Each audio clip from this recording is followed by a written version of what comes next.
भाजपा आमदार सुरेश धस धनंजय मुंडेंविरोधात पुन्हा एकदा आक्रमक झालेले आहेत। तत्कालीन कृषी मंत्र्यांनी घेतलेल्या निर्णयाची माहिती द्या। सुरेश धस यांनी कृषी विभागाचे सचिव विकासचंद्र रस्तोगी यांना पत्र लिहिलंय। तत्कालीन कृषी मंत्री अधिकाऱ्यांनी कोट्यवधींचा भ्रष्टाचार केला। पत्रातून सुरेश धस यांचा गंभीर आरोप आहे।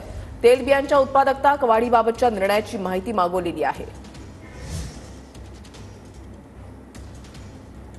जे आहे ते पहिल्यांदाच बीड दौऱ्यावरती आहे। माहिती द्या अशी मागणी सुरेश धस यांनी केली आहे।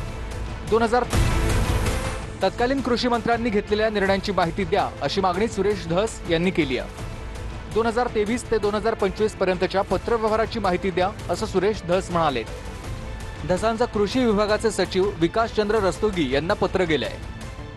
कापूस, सोयाबीन, तेलबियांची उत्पादकता वाढवण्यासाठी केलेल्या पत्रव्यवहाराची माहिती द्या अशी मागणी सुरेश धस यांनी केली आहे। खरेदीच्या प्रक्रियेत मोठा भ्रष्टाचार झाल्याच्या वेगवेगळ्या तक्रारी असल्याचं सुरेश धसांचं म्हणणं आहे। कृषी मंत्र्यांचं कार्यालय, अधिकारी आणि संगनमतानं कोट्यवधींचा भ्रष्टाचार झाल्याचं सुरेश धस यांनी म्हटलंय।